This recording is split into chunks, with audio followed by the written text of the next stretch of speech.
You wake up in the pitch black of a prehistoric night. Your bladder is heavy.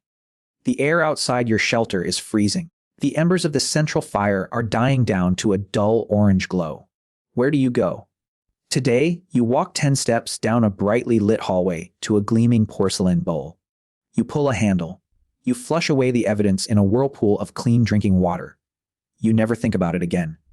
For roughly 300,000 years, this was not your reality. For 99% of human history, the simple act of relieving yourself was a complex, high-stakes negotiation. It was a matter of hygiene. It was a matter of tribal social dynamics. It was a matter of absolute survival. How did your early ancestors handle the most basic human biological function without plumbing, without toilet paper, and without walls? Let us strip away the comforts of the modern world. Your body operates exactly as it did tens of thousands of years ago on the African savanna or in the frozen valleys of Ice Age Europe. You process food. You extract the necessary nutrients. You must expel the toxic waste. But in the deep past, leaving your waste near your sleeping area is a fatal mistake. The wilderness is awake. Predators have incredibly highly tuned olfactory senses. A concentrated pile of human waste is a chemical homing beacon for dire wolves, saber-toothed cats, and rival human groups. So do you walk alone into the dark woods? You face a terrifying balancing act. You have to walk far enough away from the camp to keep the living space sanitary and safe. But you must stay close enough to sprint back to the safety of the fire if a predator stalks you in the tall grass. This constant, daily tension shaped early human behavior in ways we rarely consider. We know this is true because modern archaeologists do not just look for beautiful flint arrowheads and cave paintings. They look for coprolites. A coprolite is the scientific term for fossilized feces. They are essentially biological time capsules. They hold the secrets of ancient guts, ancient diets. In 2014, a geochemist and researcher named Ainara Sistiaga published a landmark study centered on an archaeological site called El Salt in southern Spain. This rocky site was home to Neanderthals roughly 50,000 years ago. Sistiaga and her team analyzed the sediment around the ancient campfires. They were looking for specific chemical biomarkers. They were looking for caprostanol, a compound produced when the human gut breaks down cholesterol. What they discovered fundamentally changes how we view our ancient cousins. The Neanderthals did not just relieve themselves randomly where they stood or slept. They used specific, designated areas away from their main communal fire pits. They created the earliest known localized latrines. They were not mindless, filthy beasts. They understood spatial organization. They instinctively understood that keeping human waste separate from food preparation was essential. So imagine you walk to the designated latrine spot at the edge of the camp. You squat. The human body is mechanically and perfectly designed to squat to eliminate waste. The modern sitting toilet actually creates a sharp kink in your lower intestine. It pinches the puborectalis muscle. Sitting forces you to strain. Squatting, with your knees brought up near your chest, relaxes that muscle completely. It straightens the colon. It is faster. It is cleaner. It requires almost zero effort. Our hunter-gatherer ancestors rarely suffered from hemorrhoids, appendicitis, or the digestive blockages that plague modern society. But what happens when you are finally finished? There is no soft, two-ply toilet tissue hanging from a nearby acacia branch. What do you use to clean yourself? You use your immediate environment. Your choices depend entirely on the geography of where your tribe is currently moving. If you live near a river or a stream, you use flowing water and your left hand.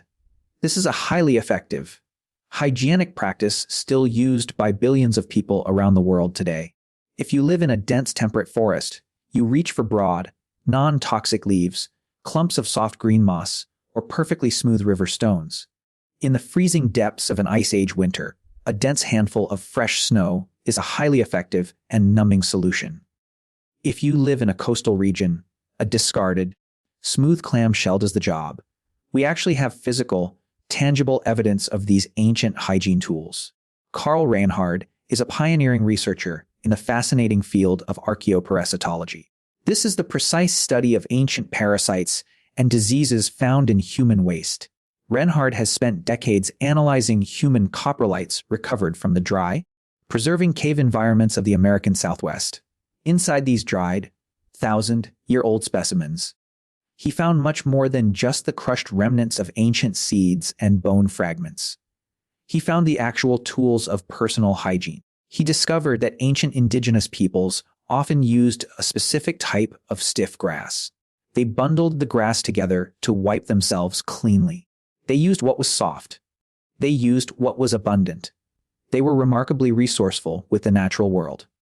But as the centuries pass, the human story shifts dramatically. You stop wandering the landscape. You stop following the massive migrating herds of reindeer and mammoth. You settle down. You plant wild wheat and barley. You build a permanent, heavy mud brick home. You build a fence. This is the dawn of the agricultural revolution. Most history books call this our greatest leap forward as a species. We built the first villages. We built the first towns. We built civilization as we know it. But from a purely biological and sanitary perspective, agriculture was a catastrophic trap. It was the beginning of a massive, unprecedented crisis of disease. When you lived as a mobile, nomadic hunter-gatherer, you constantly moved away from your own waste. You followed the seasons. Nature acted as a vast, highly efficient, self-cleaning toilet. The earth absorbed the nutrients. The sun baked the bacteria. The dung beetles and insects processed the rest. The land was cleansed by the time you ever returned to that spot. But when you build a permanent mud, brick house, you cannot simply walk away. You are geographically stuck. Your neighbors are stuck right next to you. And every single day, your collective human waste starts to pile up. Let us look at the archaeological site of Alatawik.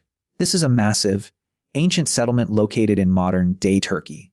It dates back over 9,000 years. It is widely considered one of the first true human cities ever constructed. Ian Hodder is a prominent British archaeologist who led the major excavations at this site for decades. What his team uncovered was a grim, claustrophobic reality of early city living. The people of Iwa Atahoyuk lived in thousands of densely packed, rectangular houses. These homes were stacked practically on top of each other. There were no streets. There were no alleyways. People navigated the city by walking across the flat roofs and climbing down wooden ladders into their living rooms. So where did the daily waste of thousands of people go? Hodder's archaeological team found that household garbage, animal bones, and massive quantities of human waste were simply dumped in the narrow, enclosed spaces directly between the mud, brick houses. These spaces became massive, towering middens. A midden is simply an archaeological term for an ancient trash dump. But these dumps were piled directly against the bedroom walls of the homes. The smell in the summer heat must have been thick and overwhelming. The swarms of flies must have been an endless plague. This was a biological disaster waiting to explode. You are now living in tightly packed quarters with hundreds of other human beings. You are also living intimately with your newly domesticated animals. Sheep, goats, and early pigs are sleeping right outside your door, or sometimes inside your home. Their animal waste is directly mixing with your human waste in the mud. This creates the absolute perfect storm for zoonotic diseases. A zoonotic disease is an illness, a virus, or a parasite that aggressively jumps from an animal host directly into a human body. This is the exact moment in history when human health takes a massive, measurable dive. Carl Reinhard's extensive parasite studies confirm this exact timeline in the fossil record. When you look at the coprolites of mobile hunter-gatherers, the parasite loads are relatively low. The groups were too small and too mobile to sustain massive infections. But the moment you look at the fossilized waste from early, crowded farming villages, the numbers explode. You see a massive, terrifying spike in whipworm. You see hookworm. You see giant tapeworms. You are no longer leaving your waste behind you on the trail. You are living inside it.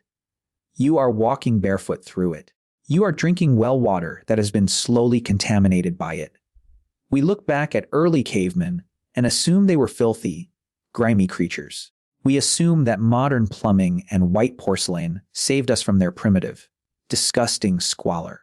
But the great counterintuitive twist of human history is that early nomadic humans were likely much cleaner than the people who built the first sprawling cities. The hunter-gatherer lifestyle was inherently and naturally sanitary. It was the invention of the permanent home, the invention of the property line, that forced us to eventually invent the sewer. Think about your life today in the modern world. You exist in a highly controlled, hyper-sterilized environment. You wash your hands with harsh antibacterial soap. You spray synthetic chemicals on your kitchen countertops. You treat the natural, outside world as something inherently dirty that must be kept at bay. You view your own biological processes with a deep sense of social shame and quiet disgust. We hide our toilets behind locked doors, solid walls, and running fans. We mask the natural smells with artificial pine, citrus, and lavender sprays. Your ancient ancestors did not have this luxury, nor did they possess this modern shame. The act of elimination was a natural, grounded, unavoidable part of their daily rhythm. It was a moment of physical vulnerability, certainly, but it was also a moment of deep connection to the earth they walked on. They understood their physical place in the massive ecosystem. Their waste was not considered a toxic byproduct to be hidden and pumped through concrete pipes into a distant ocean. It was simply part of the eternal cycle of the living world. Today, you wake up in the pitch black of the night. Your bladder is heavy. You walk down the hall to a glowing white room. You sit down on a cold plastic seat. You flush the water. The wilderness is gone.